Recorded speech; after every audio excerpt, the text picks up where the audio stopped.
Headphone নিতে ভাইয়ার রুমের দরজা খোলা মাত্রই দুটি নগ্ন দেহ অন্তরঙ্গ অবস্থায় দেখতে পেলাম। সে আর কেউ নয়, আমার বড় ভাই ও মামাতো বোন জান্নাত, যাকে আমি 2 বছর ধরে ভালোবাসি। জান্নাতও আমাকে ভালোবাসে, কিন্তু কখনো এই অবস্থায় দেখবো স্বপ্নেও ভাবিনি। আমাকে দেখে এতক্ষণে ভাইয়া ও জান্নাত কাপড় পরা শুরু করে দিয়েছে।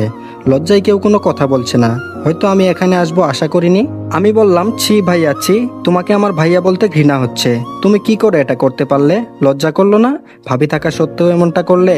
জান্নাত তোমাকেও বা কি বলবো, ঘৃণা হচ্ছে নিজেকেই। জান্নাত বলল, আবির প্লিজ কাউকে কিছু বলো না প্লিজ, আমি তোমার পায়ে পড়ি। আমি বললাম, ছি, তোমার নোংরা মুখে আমার নাম কখনো উচ্চারণ করবে না। কাঁদতে কাঁদতে চলে এলাম আমার রুমে, নিজের চোখকে যেন বিশ্বাস করতে পারছি না। জান্নাত কেন এমন করলো? আমি ওর সাথে শারীরিক সম্পর্ক করতে চাইলাম না বলে আমার ভাইয়ের সাথে এমনটা করবে? সারা রাত কেঁদেই কাটিয়ে দিলাম। বাসার কাউকেই বা এই কথা বলবো কি করে? ভাবির সংসারটা ভেঙে যাবে। ভাবি তো এখন বাপের বাড়িতে। সব ভেবে ডিসিশন নিলাম বাসা থেকে দূরে কোথাও চলে যাব। তাই জমানো মাটির ব্যাংকটা ভাঙলাম। 1336 টাকা ছিল। ব্যাগে কিছু কাপড় ও জমানো টাকা নিয়ে বাহিরে বের হতেই আম্মু বলল, আবির সকালবেলা কোথায় যাচ্ছিস বাবা? আমি বললাম, মা আমি দূরে কোথাও চলে যাচ্ছি, হয়তো আর ফিরবো না। জান্নাত বলল, কই যাবে তুমি আমাকে ছেড়ে? বিয়ে করার ভয়ে পালাচ্ছ? আমি বললাম, তোর মতো নোংরা মেয়েকে বিয়ে করবো আমি? কি করে ভাবলি তুই? জান্নাত বলল, আমার সাথে রাত কাটানোর আগে মনে ছিল না? কথাটা শুনেই আম্মু আমার গালে সজোরে একটা থাপ্পড় লাগিয়ে দিল। তোকে আমার ছেলে ভাবতেই ঘৃণা হচ্ছে। এদিকে ভাই এসে আমাকে ইচ্ছামতো লাঠি দিয়ে পিটাচ্ছে। ব্যথায় আমি চিৎকার করতে লাগলাম। এ সময় ভাবি ওদের বাসা থেকে চলে আসছে। আমায় এমন মারতে দেখে এগিয়ে আসলো ভাইয়াকে আটকাতে। চোখ দিয়ে অঝরে বর্ষা নামছে। নিজের ভাই আর তার অপরাধ ঢাকতে আমাকে এভাবে মারছে। আমাকে নিয়ে গিয়ে একটা রুমে আটকে রাখা হলো।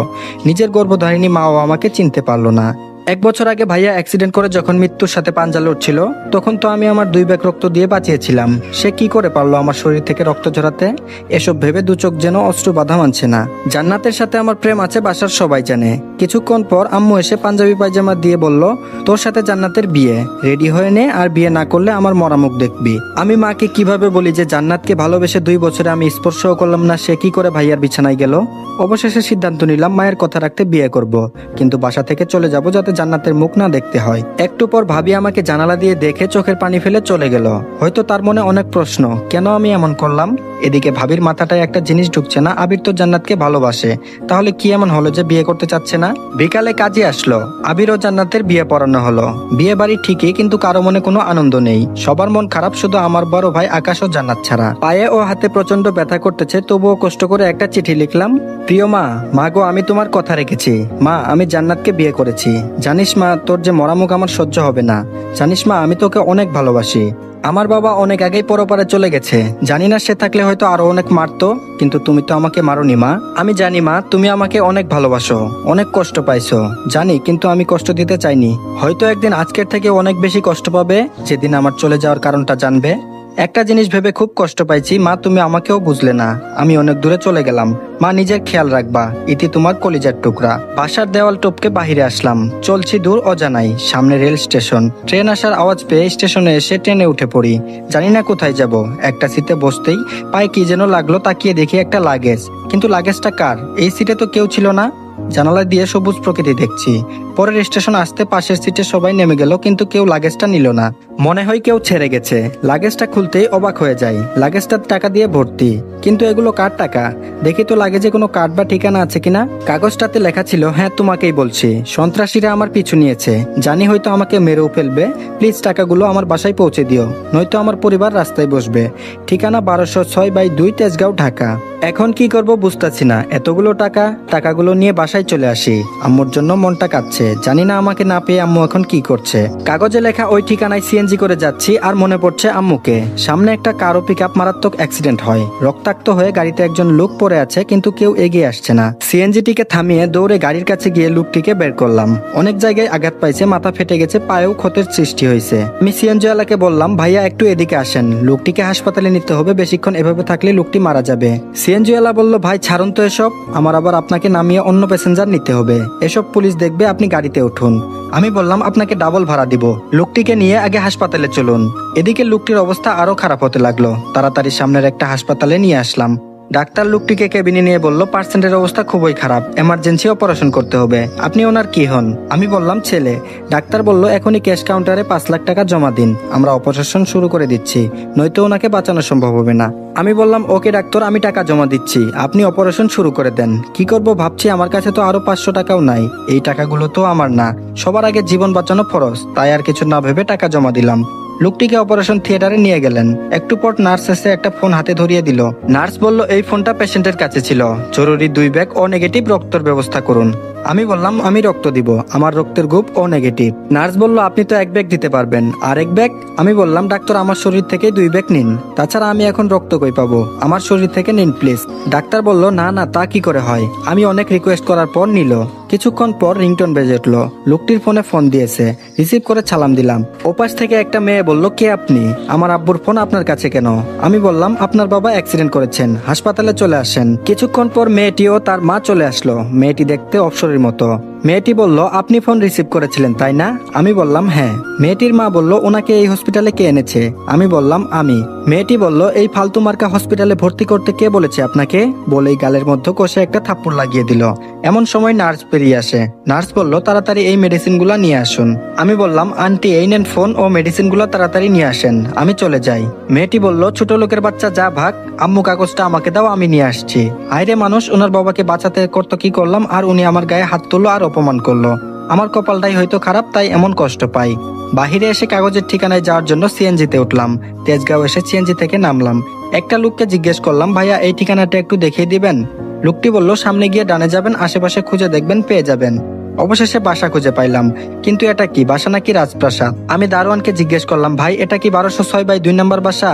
দারোয়ান বলল, হ্যাঁ, আপনি কে? আমি বললাম, আমাকে চিনবেন না, এই বাসার লোকের সাথে কিছু কথা আছে, দেখা করতে চাই। দারোয়ান বলল, ওকে দাঁড়ান, ম্যাডাম একটা লোক আসছে আপনার সাথে দেখা করতে চাই। ম্যাডাম বলল, ওকে ভিতরে পাঠিয়ে দিন। আমি বললাম, আসসালামু আলাইকুম, এই টাকাগুলো মনে হয় আপনার স্বামীর, এই চিরকুটটা পড়ুন। আমি পকেটে হাত দিয়ে দেখি চিরকুটটা নেই, পকেটেই তো ছিল, কোথায় হারিয়ে গেল? তারপর ম্যাডাম বলল, কি হলো, বিড়বিড় করে কি বলছেন? কিসের টাকা, কই দেখি। আমি বললাম, লাগেজের চেনটা খুলে দেখুন। ম্যাডাম বলল, ইমির বাবা তো এই টাকা নিয়ে আসার কথা ছিল, উনি কই? আমি বললাম, আমি জানি না, আমি তো টাকাটা ট্রেনে পাইছি। আন্টিটা বলল, আমাকে কথা বলতে না দিয়ে তুমি আমার বাবাকে খুন করোনি তো? কই সব দারোয়ান? সবাই এসে আমাকে বেঁধে ফেললো ও মারধর করে মুখ পেঁচিয়ে রাখলো, কথা বলতে পারছি না। টাকাটা গোনার পর আন্টি বলল, এখানে তো 95 লাখ, আর বাকি 5 লাখ কোথায়? একটা মেয়ে সিঁড়ি দিয়ে নামছে, একই মেয়েটিকে তো আমি ট্রেন থেকে নেমে স্টেশনে দেখি। মেয়েটি বলল, এই কুত্তার বাচ্চা, বল আমার বাবা কই, আটকে রেখেছিস কোথায়? আম্মু পুলিশকে ফোন দাও। একটু পর পুলিশ এসে নিয়ে গেল আমাকে, রিমান্ডে নেওয়া হয়েছে, তাই ইচ্ছে মতো 3rd ডিগ্রি দিয়েছে। পুলিশ বলল, এই কুত্তা কথা বল, আমান সাহেবকে কই রাখছিস, আর 5 লাখ টাকা বের কর।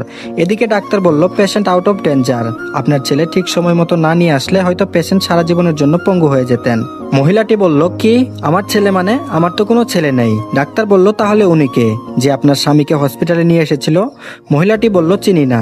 ডাক্তার বলল, ও এই জন্য বুঝি আপনার মেয়ে ছেলেটিকে থাপ্পড় মারলো? গুড, তো আপনারা বড় লোক, পোশাক আশাকে বলে দিচ্ছে, কিন্তু আপনারা ছোট লোক বলতেও ঘৃণা হচ্ছে। ডাক্তারের কথা শুনে মা ও মেয়ে অবাক হয়ে গেছে। ডাক্তার বলল, আপনি কি জানেন ছেলেটি চিকিৎসার জন্য 5 লাখ টাকা জমা দিয়েছে? টাকাটা জমা না দিলে হয়তো এখন পর্যন্ত আপনার স্বামী বেঁচে থাকতো না। মা ও মেয়ে আবার নিশ্চুপ। তারপর বলল, নিজের শরীর থেকে 2 ব্যাগ রক্ত দিয়েছে, যা হয়তো আপনার নিজের ছেলে হলেও করতো কিনা সন্দেহ। এখন রোগীর কাছে যাওয়া যাবে না বলেই ডাক্তার ও নার্স চলে যায়। এদিকে মেয়েটি অনেক কষ্ট পায় ও তার আম্মু সহ কান্না শুরু করে দেয়। মেয়েটি বলল, আম্মু এটা আমি কি করলাম? কাঁদতে কাঁদতে বলতেছে, লাকি, এই কাজের জন্য আল্লাহ আমায় ক্ষমা করবেন না।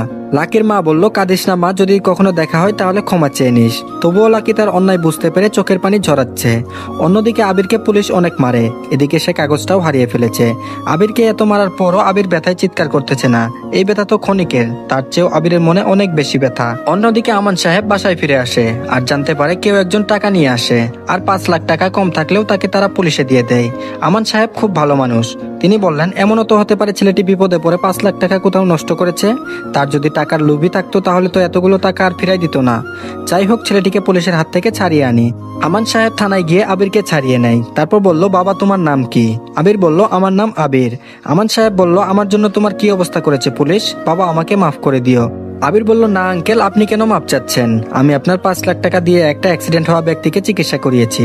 চিন্তা করবেন না আঙ্কেল, আমি আপনার টাকা শোধ করে দেব। আমান সাহেব বললেন, না বাবা লাগবে না, আর তুমি তো টাকাটা নিয়ে একজনকে সাহায্য করেছো। আমি বললাম, না কাকা, আমি কারো কাছে ঋণী থাকতে চাই না। আমার চাকরি হয়ে গেলে আপনার টাকা পরিশোধ করে দিব। আমান সাহেব বলল, তো কিসের চাকরি করবা? আবির বলল, দেখি কি করা যায়। আর আমি সবেমাত্র ইন্টার পরীক্ষা দিয়েছি, এখনো রেজাল্ট হয়নি, তবে আমি কার চালাতে পারি। আমান সাহেব বলল, ও তাহলে আমার বাসার ড্রাইভার হয়ে যাও, মাসিক 25,000 টাকা করে বেতন পাবা। আবির বলল, ধন্যবাদ কাকা, আপনি আমাকে অনেক উপকার করলেন। কাকা আমাকে ওনার বাসায় নিয়ে গেলেন। আমান সাহেবের মেয়ে বললেন, বাপি তুমি ওই চোরটাকে বাসায় নিয়ে আসলে কেন? আমান সাহেব বলল, না মামুনি, আবির চোর নয়, ও একটা লোককে বাঁচাতে টাকাটা ডক্টরকে দিয়েছে। তারপর আনান সাহেবের মেয়ে অনন্যা বলল, ছোট লোকটা বানিয়ে বলল, আর বিশ্বাস করলে বাপি? আনান সাহেব বলল, না রে মা, বাবা তুমি ওই রুমে যাও, এখন থেকে ওখানে থাকবে। অনন্যা বলল, বাপি। অনন্যা রাগ করে চলে যায়, আর মনে মনে ভাবে, আমাদের বাসায় থাকবে মনু, বুঝাবো মজা কাকে বলে। এদিকে আবির গিয়ে নিজের রুমটা গুছিয়ে নেয়, আর বিছানায় শুয়ে শুয়ে বাসার সবার কথা ভাবতে থাকে। কোনো এক সময় ঘুমিয়ে পড়ে। মাঝরাতে তার শরীরে প্রচন্ড জ্বর আসে। আবির কাঁপতে কাঁপতে ফ্লোরে পড়ে যায়। পরের দিন সকালে কাজের লোক নাস্তা দিতে এসে দেখে আবির ফ্লোরে পড়ে গুঙাচ্ছে। কাজের লোকটি আনান সাহেবের কাছে গিয়ে বলল, সাহেব, ছেলেটা ফ্লোরে পড়ে গুঙাচ্ছে, মনে হয় অসুস্থ হয়ে গেছে। আঙ্কেল এসে তাড়াতাড়ি করে আবিরকে হাসপাতালে ভর্তি করে। কিছুক্ষণ পর ডাক্তার বলে, ওনার শরীরে তো অনেক ক্ষত হয়েছে, তাই ব্যথায় শরীরে জ্বর আসে। কিছুদিন রেস্ট ও ওষুধ ঠিকভাবে খেলে সুস্থ হয়ে যাবে। আপনারা চাইলে কালকেই বাসায় নিয়ে যেতে পারবেন। পরের দিন আমায় বাসায় নিয়ে আসলেন। বাসার ভিতরে যেতেই লক্ষ্য করলাম সেদিনের ওই মেয়েটি, যার বাবাকে মেডিকেলে ভর্তি করেছি। আমাকে দেখে দৌড়ে আসে লাকি।